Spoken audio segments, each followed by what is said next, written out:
I actually need a Diet Mountain Dew if I'm going to talk programming. I worked for Pan Am, the now defunct airline, but they were a contractor with NASA for certain things. And I worked as a chemist there, an analytical chemist, analyzing air, water, and soil samples around where rockets took off and around the air where people were gluing tiles onto the space shuttle. So that was a good job, but it got boring to me, and it made me realize that I didn't want to be an analytical chemist for the rest of my life, so I had to do something else. I worked for IBM at the Kennedy Space Center, got hired at Purdue. I was working my way towards a PhD, but decided working on the space shuttle would be more fun than finishing my thesis, so I just left and worked on the software for the space shuttle. Anyway, once you launch one space shuttle, the rest of them were work. Seemed like a good time to go somewhere else. Elaine was ready to go somewhere else. Being a chemist in Florida, where the groundwater is about that low, not much chemical jobs in Florida. So she got a job up here in Chicago. Universal Oil Products. Universal Oil Products? Yes, analyzing coal fly ash. A little company that called Marvin Glass and Associates, whose most famous thing were the Clacking Teeth and the Simon and a whole bunch of other games, but they wanted to get into video games. So anyway, a job came up where we were working. She says I didn't, but I told her she was going to go to an interview. We went out to dinner with the owners, and she did a great job at her interview that she didn't know was an interview, and got the job. So I made a big choice to leave chemistry and then go to program video games, thinking that I would go back to chemistry with all this knowledge, because chemistry was starting to use more computers. We left Marvin Glass and took a job with another small company that did home games on the Ataris and the Commodore 64s and Apples and such. They were very small, and ultimately they didn't get enough business to last. They literally closed their doors, and we went there and we couldn't get in. But luckily the night before, I took all my equipment home, so it seemed like it was going to be done, so having the equipment so I could finish the game I was working on was important. I started a company called Semaphore Systems. We were an equal democratic group of 5 that came from the company that closed its doors. I came up with a game called Championship Wrestling, which was based on Richard's watching wrestling on television all the time while he was programming. So I went to Epix, the company he was working for, and said, would you give us this chance to do our own video game?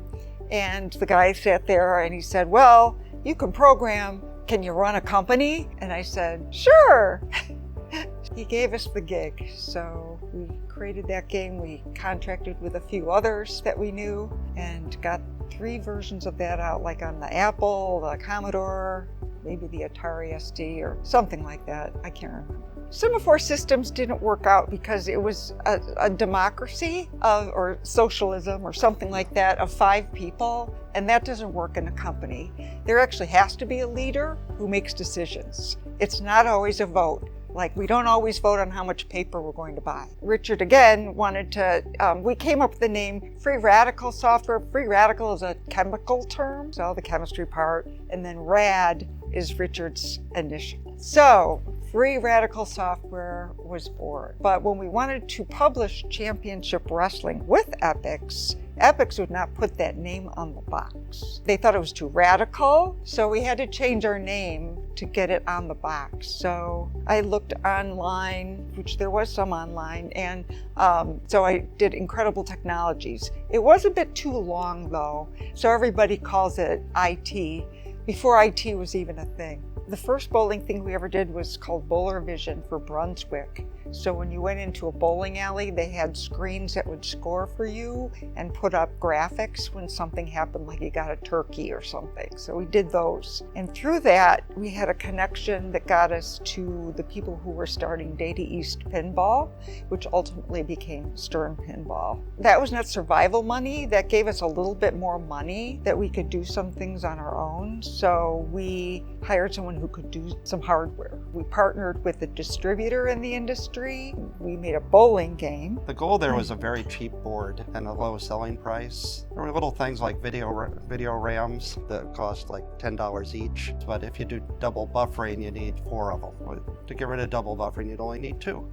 The game actually creates the display on the fly right in front of where it's displaying it, because the raster graphics. With that, I was able to get rid of $20 from the board, which, over the 10,000 units we sold, adds up to a little bit of money. There were a number of games that used trackballs Right. in those days, like Centipede, for instance. We also used the big trackball, not the tiny little one like you see these days, but we had them made with special coloring like bowling balls were. But it was one of the first kits.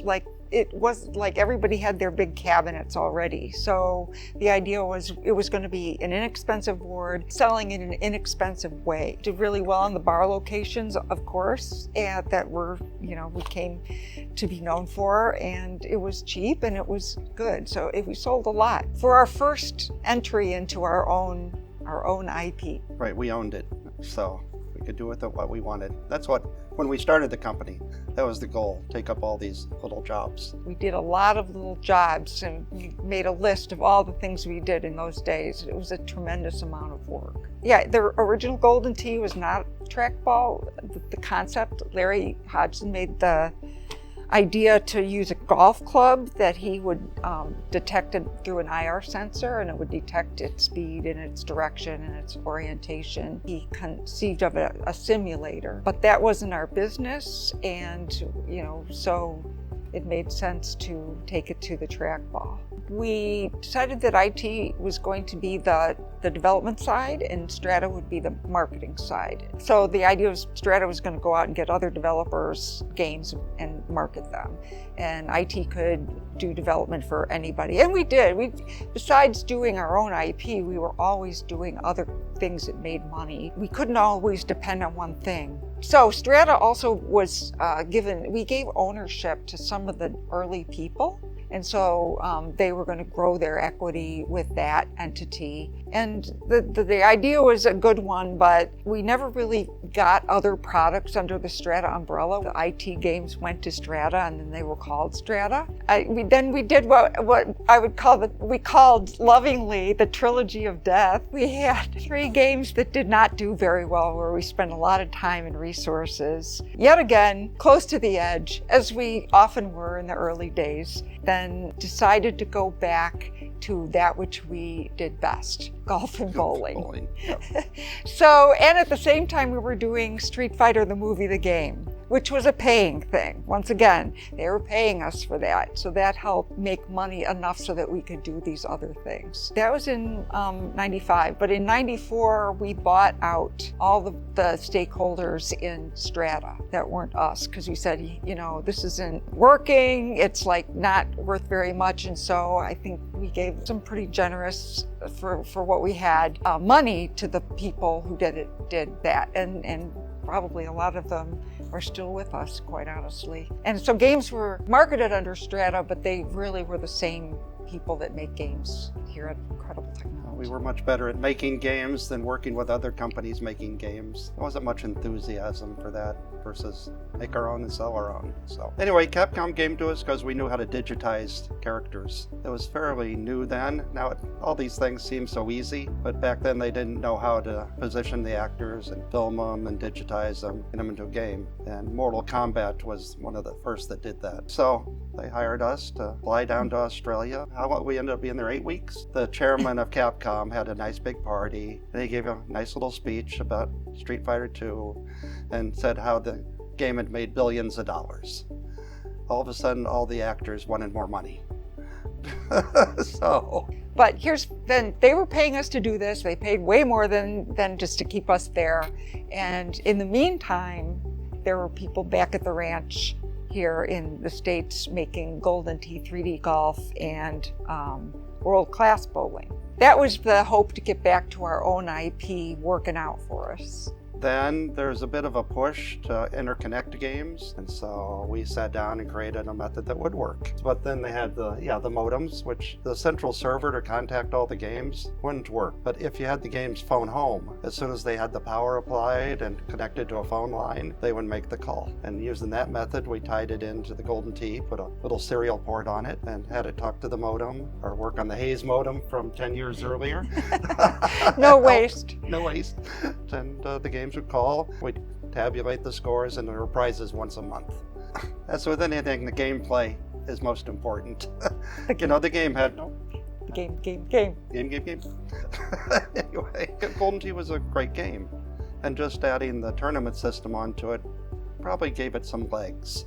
So, reason to come back and play more, get better and better so you could win some money. But, the game, you couldn't just stick that on any game. But, the game has to be the driving factor on anything like that. I mean, it's based on the great game of golf. And so it was this great simulation of golf, but taking out the frustration of not being able to hit a good shot. People were able to do strategy with golf that they couldn't do before. And it was a very competitive game, and people love to be competitive. It wasn't an overnight success. It took a while to get even 50% of the operators to be willing to have a modem, phone home, and have us sweep their cash box. The tournament system actually ran on one computer. To sell the thing, we stacked all our old computers in an office and turned them on. I don't know, we had like 20 of them in there. It looked really impressive. It looked really impressive. So if anybody came to visit us, they said, "Can we see it?" "Yeah, look at this. Pretty impressive, huh?" And we were afraid the arcade industry was not going to last forever because the normal arcades kind of were going away, and we were still doing well in the bar and location market, but we had to diversify. So we had a lot of discussion about what that would be. I was kind of a proponent of going into more console games and home games, and Richard was more into the casino games, I would say, and he won. Wow. I think it's lived up to its name. I think It's been incredible.